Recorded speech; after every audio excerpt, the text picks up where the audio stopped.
All right, hey everybody, welcome back to the channel. It's Rob at Smirking Gun Reviews, and we are back with Jim Carrey's Kidding. It's been a little bit, but I finally figured out how to watch this show on Amazon, and so we're going to continue with it. We're doing Season 1, Episode 2. It's called Pusillanimous.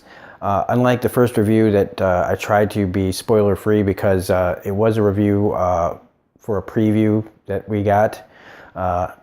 And so now that the show is actually out, there will be full spoilers in this episode and any ongoing episodes that we do. So, this Michel Gondry directed show is a really fantastically imaginative show. The performances are really good, really solid. It is strange to see this kind of show done with Fred Rogers' documentaries and stuff, and just kind of fresh in your mind. Like, Fred Rogers has been gone for a while, but it's still kind of strange to see an adult world take on that kind of life. But it's a welcome one. It really is. Because how would somebody like a Fred Rogers type, be in this world? And this episode is just really, really sweet and tragic. It's so sad. Jim Carrey is does such a great performance in this show. Like I said, it's a little hard to watch just because you just feel so bad for this guy. And it has a great beginning. Now, these guys come and they steal his car and they're chopping it up at a little chop shop. And then they find Ukulele in the back seat and they realize whose car it is. And they're just like, no.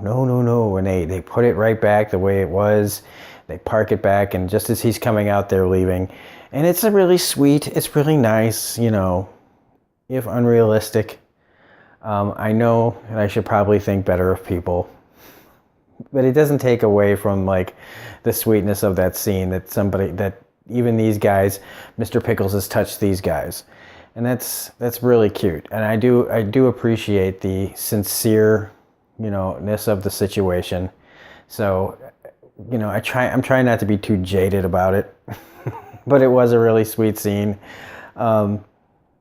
His whole thing, I love where they segue from his show to the kid watching the show to him sitting there with his own haircut in there. And I think, because we know he did that already, and he didn't do this for the kid. But it's just and he just went there knowing where his wife would be and knowing that he could make a kid smile for a second. And that just shows what he is. No matter what his troubles are, he's doing it for the kids. Whether he's on the show or not, he's trying to, throughout his whole life, still do really nice things for children. And in this changing world, he's trying to create content that I think he thinks people are ready to see, and people are fighting him all the way. But anyway, to go back to that scene, he's still trying to hold on to something that is pretty much gone. And she's, trying to move on, but if they're, I guess it sounds like they're technically still husband and wife. And he's trying to, stay connected to her. He still wants to be with her. He wants to be connected with his son, who it just seems quite clear that his son isn't, it just doesn't, it feels like he's embarrassed by his dad. At the same time, he's probably just kind of your dad isn't, he's famous, but he's not the kind of cool famous, when you're this age. He's past the age of a Mr. Rogers type dad. And the fact that he actually is like that he's not really putting on an act. He can say things like he says to his wife, like when he finds out what p-hound that meant pussy hound, and now he can't get it out of his head. He's capable of talking like an adult. But he chooses not to, to do that. And that's that sincerity that I think people just can't get past and can't get used to, because in a world that is so jaded, this man really hasn't changed. He's trying to keep up with the times, and then not in some weird, awkward way. In fact, I find it weird that he's being fought on, changing his show because it's different than how it's always been. And it seems like his dad is just so much concerned with the financial ramifications. I mean, it sounds like they got more money than they know what to do with. So why not, at this point, try to start doing things the way he really wants them to do? And I guess maybe it's partially because of the money, partially because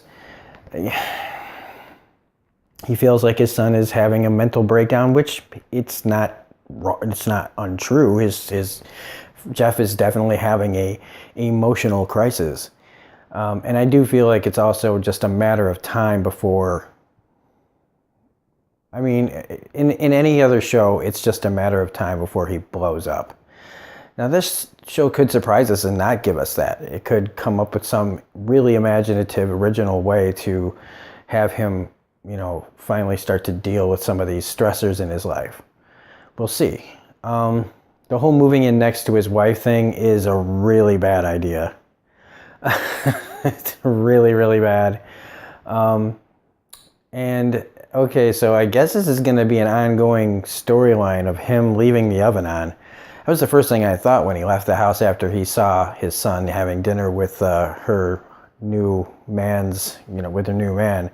And I also find it strange that if it's been on that long, wouldn't the real estate agent know to look at the oven?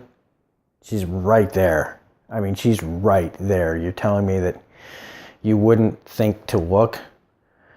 It's a little weird.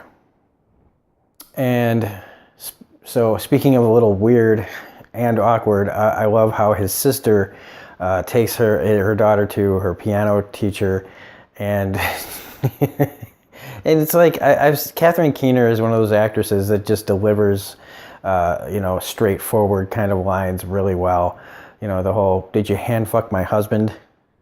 And immediately after, what are one of your other favorite instruments? But at the same time, she is not able to come right out and ask her husband if he's gay. Sorry. I mean, I would think that he would probably find out through that piano teacher that she knows. I'm actually kind of surprised that he didn't know already. Or maybe he does and he's just going to pretend like it didn't happen. Probably not, though. The whole thing where his dad just keeps fighting him is pissing me off. Like I said, it's kind of hard to tell of how much of this is about finances, but I do really want him to be able to make these shows the way he wants to. I do think that kids can handle a lot these days, and so doing episodes about death and transgender fluidity and things like that, I don't think there's any harm in that. But I also understand why they're, in maybe not with his director, but in our in this non-fictional world, there would be plenty of pushback from somebody trying to teach children, supposedly, or educate children on things that parents might not want their kids to know about through a television show that they've been watching for, that people have been watching for 20 years. I do understand it a little bit, and I don't know, it just, I just wish that it was just easier for him. I do like that the guy from Weeds plays the man in her life. I like that awkward situation between him and Jeff. Just, I love the when he gets caught, well, not caught smoking, but he's seen smoking. He does that thing that so many of us do.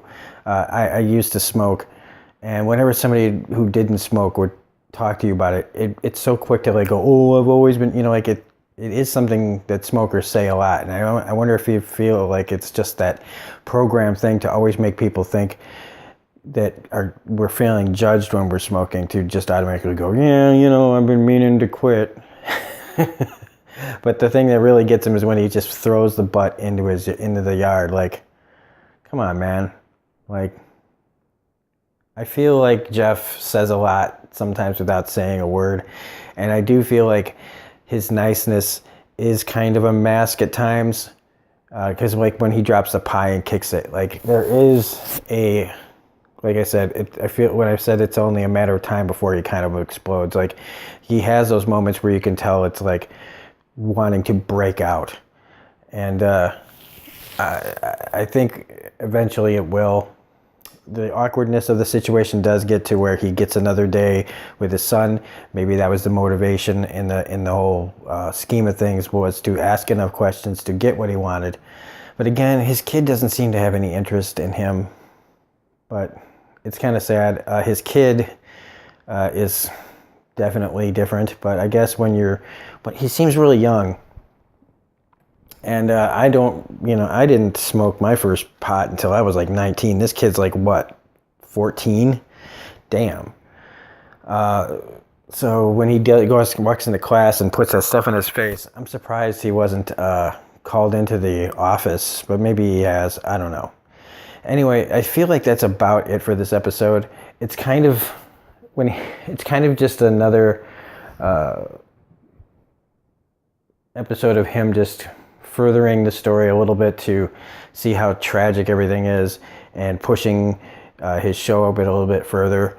There's a lot of funny moments in this, and I would go on a little bit longer, but it is like 11:25 and I'm feeling like I'm getting a little rambly.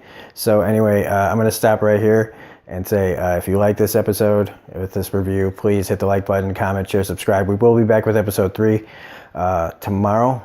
And that's it. So this is Robert Smirking Game Review saying thanks for watching this, and we'll see you next time. Bye.